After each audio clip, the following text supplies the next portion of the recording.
Assalamualaikum warahmatullahi wabarakatuh. Selamat siang semua teman-teman. Kebetulan karena kita sedang mengikuti Lansar, terus kita diinstruksikan untuk mendiskusikan nilai-nilai dasar aneka dalam rangka menyambut kita sebagai CPNS.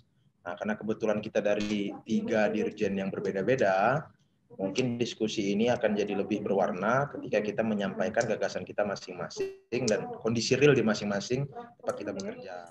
Saya Hadijah, kebetulan saya ditempatkan di Bina Pembangunan Daerah Kementerian Dalam Negeri. Di sini saya mau menjelaskan nilai-nilai dasar dari aneka ini, bagaimana penerapannya di instansi saya, dan kemudian kendalanya apa, lalu solusi yang mungkin bisa diterapkan di instansi tersebut.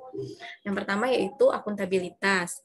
Untuk bentuk penerapan yang saya lihat di instansi saya itu yaitu kita bertanggung jawab dalam melaksanakan tugas yang diberikan dan mengerjakan baik dan benar. Kendalanya ini untuk anak baru seperti kami, seperti kita atau saya, itu kadang kurang arahan dari pimpinan. Kadangkala ketika diberi tugas, kita itu sering ada revisi dari atasan.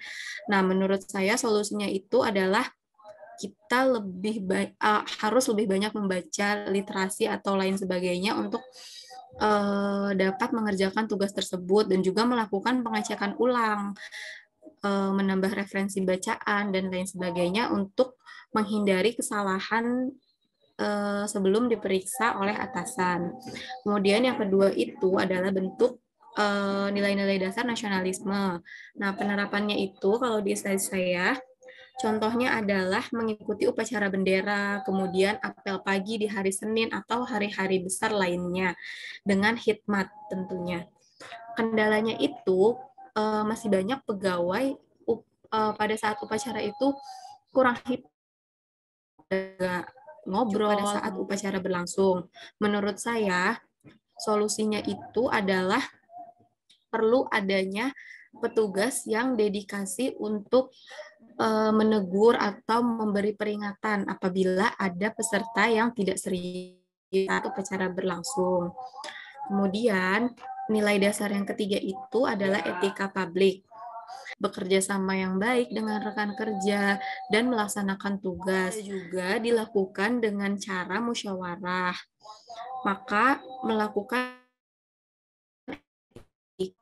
Nah, kendalanya kadang ada pegawai yang acuh terhadap tugas tersebut karena menganggap sudah ada nih yang menyelesaikan, jadi ya udah saya nggak usah kerjain lagi gitu.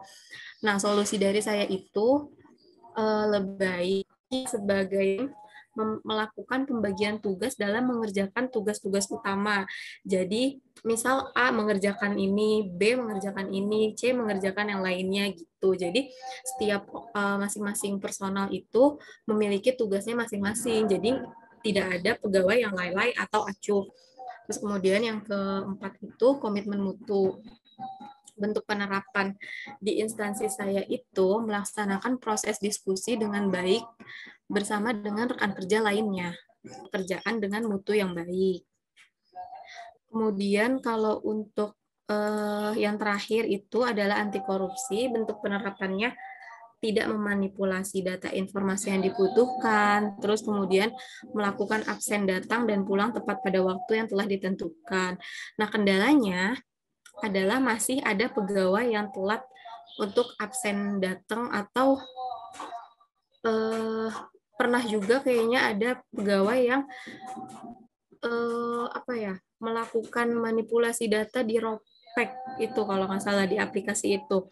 Solusinya yaitu melakukan pemotongan gaji pegawai yang telat datang dan kemudian melakukan verifikasi 2 langkah untuk mengantisipasi terjadinya akun palsu seperti itu. Kalau di tempat Mas Relsan sendiri bagaimana? Terima kasih Mbak Adijah atas pandangannya dan juga potret kejadian di Bangda seperti itu ya. Kalau saya justru ada yang lain gitu. Jadi saya sekarang sedang membahas tentang revisi Undang-Undang 21. Nah, untuk itu maka nilai-nilai aneka itu akan saya kaitkan dengan dalam rangka revisi Undang-Undang 21. Nah, yang pertama adalah tentang akuntabilitas.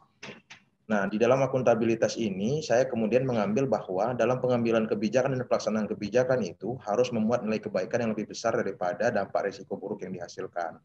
Dalam konteks yang lebih nyata dalam kehidupan saya, sekarang di lingkup pekerjaan, bahwa hari ini akuntabilitas yang dapat dilakukan adalah dengan melaksanakan evaluasi menyeluruh terhadap penyelenggaraan dana otonomi khusus sebagai masukan dalam perubahan Undang-Undang 21 2001. Nah, yang terjadi dewasa ini bahwa adanya konflik kepentingan di Papua tentang dalam rangka menyambut revisi Undang-Undang 21. Nah, sebagai ASN bagi kami idealnya tidak terlibat dalam pusaran konflik kepentingan politis tersebut.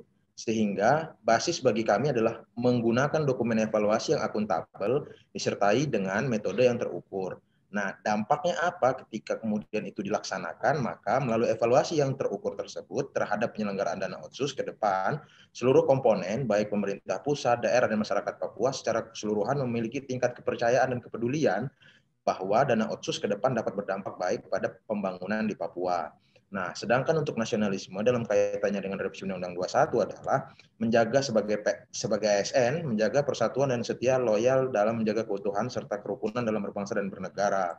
Nah, hari ini banyak sekali narasi-narasi yang berkembang ingin memunculkan Papua sebagai negara baru atau menginginkan referendum.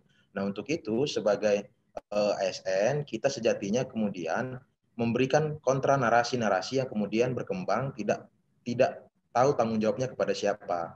Nah, paham-paham yang kemudian berpotensi mengancam disintegrasi bangsa ini kemudian harus secara kontekstual diberikan pemahaman yang secara utuh bahwa best practice yang kita lakukan dengan filterisasi terhadap pemahaman-pemahaman yang bertentangan dengan ideologi Pancasila.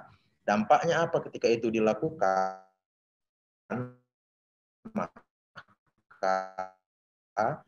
akan ada berpikir dari setiap komponen dampak secara luas adanya keberadaan otonomi khusus ini, sehingga wacana referendum atau wacana tentang kemerdekaan disintegrasi bangsa tidak lagi digalakkan di masa yang akan datang. Sementara untuk etika publik dalam kontekstual revisi Undang-Undang 21, tanpa memandang rasa diskriminatif, maka kita perlu melakukan hal konkret dengan mengusulkan adanya kolaborasi dengan pihak ketiga. Apa yang sudah saya dan teman-teman di Subdit lakukan adalah dengan menggandeng pihak ketiga. Pihak ketiganya siapa? Pihak ketiganya ada Sivitas Akademika, baik berasal dari Papua maupun dari luar Papua seperti UGM, dan juga ada lembaga-lembaga kemitraan lainnya. Nah, apa dampaknya? Dampaknya adalah bahwa pemerintah dan saya sebagai penyelenggara negara ingin membuat paradigma penyelenggaraan pemerintahan yang partisipatif demokratis. Yang keempat, tentang menjamin komitmen mutu, maka dalam rangka memberikan dedikasi yang tinggi terhadap revisi Undang-Undang 21, kami kemudian menciptakan rule of the law yang dapat diaudit dengan baik, sepertilah mendorong diimplementasikannya Perdasi dan Perdasus di Papua untuk diimplementasikan sesuai dengan amanat yang ditetapkan. Nah, kualitas mutu yang ingin kami jamin adalah bagaimana kemudian Perdasi dan Perdasus itu diimplementasikan sesuai dengan amanah yang ditetapkan. Sementara untuk nilai-nilai anti korupsi, dalam konteks Undang-Undang 21, maka ke depan kita semua PNS, khususnya di Kementerian Dalam Negeri dan pemerintah pusat, perlu melakukan evaluasi dan monitoring penggunaan dana otsus dengan cara kolaborasi, dengan menghilangkan paradigma bahwa dana otsus itu adalah dana darah. Nah, untuk itu maka pelibatan monitoring itu tidak bisa secara akhir saja. Jadi monitoring dan evaluasi harus dilaksanakan dengan cara gradual, dengan menemukan solusi dalam permasalahan secara cepat. Nah, mungkin itu yang kemudian jadi kontekstual penerapan aneka dalam Otsus 2 ya, buat saya hal-hal yang sudah kami lakukan bagaimana menerapkan nilai-nilai aneka dalam kehidupan pekerjaan. Itu kalau dari saya mungkin. Oke, sebelumnya perkenalkan, nama saya Rio Firman, dengan penempatan di Itjen Kemendagri untuk formasi auditor. Nah, terkait dengan pembahasan aneka ini, saya mau lihat dari, kalau Mas Relsan tadi lihat dari membangun undang-undang, kalau saya secara instansi keseluruhan. Nah, yang pertama nilai akuntabilitas. Akuntabilitas itu bisa diukur kalau dia ada alat ukurnya. Nah, di Itjen, akuntabilitas itu bisa dilihat dari adanya perencanaan, pembinaan, dan pengawasan atas penyelenggaraan pemerintahan daerah. Nah, itu tuh udah dibikin Permendagrinya tuh di tahun sebelumnya. Seperti untuk tahun 2021 ini udah ada tuh Permendagri nomor 23 tahun 2020 di mana dia mengatur tentang perencanaan pembinaan dan pengawasan penyelenggaraan pemerintahan daerah. Seperti itu. Dari adanya Permendagri tersebut, kita bisa tahu apa aja yang bakal dilakukan sama Itjen dan tolak ukurnya kayak gimana. Kalau misalkan pengawasan umum yang dilakukan sama Itjen itu sesuai apa enggak, itu nanti bisa dilihat. Nah, itu yang mengukur terkait sama akuntabilitas Itjen Kemendagri seperti itu. Nah, tapi ada permasalahannya di mana waktu menentukan atau merencanakan perencanaan pembinaan dan pengawasan penyelenggaraan pemerintah daerah itu tuh melibatkan KL lain. Namun, waktu melakukan pengawasan, KL lain tersebut sulit untuk diikutsertakan. Nah, jadi koordinasi antar KL tuh masih sulit untuk dilakukan. Hal ini yang menyebabkan akuntabilitas dari pengawasan yang dilakukan Itjen itu menjadi kurang seperti itu. Nah, untuk penerapannya atau yang harus dilakukan, mungkin koordinasi harus lebih baik. Jadi, saat melakukan pengawasan nantinya hasilnya akan lebih baik seperti itu. Itu untuk akuntabilitas. Lalu nilai yang kedua adalah nasionalisme. Saya setuju apa yang dibilang Mbak Hadijah, Mas Relsan terkait sama nasionalisme, di mana nasionalisme ini menjadi dasar kita, calon-calon pegawai negeri sipil, yang nantinya akan melayani masyarakat, dan mengembalikan itu ke masyarakat. Kalau kita nggak punya nasionalisme, itu akan sulit, karena kalau kita ibaratnya membeda-bedakan atau hanya melayani sebagian orang, hasilnya pun tidak akan maksimal. Nah, terkait sama nasionalisme, untuk produk-produk hukum yang dihasilkan di Itjen, itu saya rasa sudah mencakup semua golongan, semua kelompok. Jadi dapat dikatakan itu sudah menyeluruh untuk semua masyarakat seperti itu. Oke, untuk nilai yang ketiga, etika publik. Nah, di sini penerapannya terkait dengan etika publik, semua jenis pelayanan didasarkannya pada masyarakat luas, atau tujuan akhirnya adalah kepuasan dari masyarakat, di mana terkaitnya ada pengaduan-pengaduan, itu kita tanggapi, kita tampung, kita berikan jawaban terkait dengan nilai yang keempat, komitmen mutu. Untuk komitmen mutu sendiri, di Itjen ini dikarenakan bentuk pengawasannya banyak, bentuk pembinaannya juga banyak, itu kita menjaganya dengan mengikuti zaman seperti itu. Jadi sudah ada nih sistem-sistem digitalisasi. Kita bikin nih sistem-sistemnya terkait dengan kalau untuk pengawasannya ada namanya SIP atau SPD itu.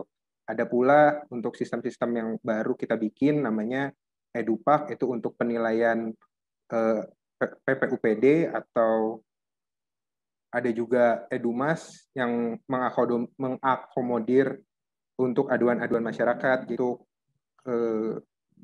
Komitmen mutu itu sudah mengikuti perkembangan zaman, jadi seperti itu.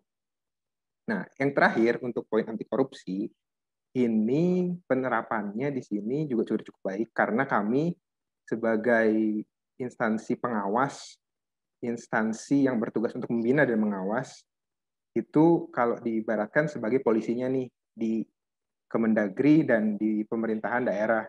Jadi diharapkan di instansi kami sendiri sebagai akarnya nih dari tindakan anti korupsi ini. Menanamkan sikap anti korupsi itu bisa dari kultur yang dibangun oleh pimpinan. Jadi bila dari pimpinannya sudah bersih, mengajarkan yang baik, kultur yang tercipta pun baik, itu akan menjadikan sikap-sikap anti korupsi bagi bawahan-bawahannya seperti itu.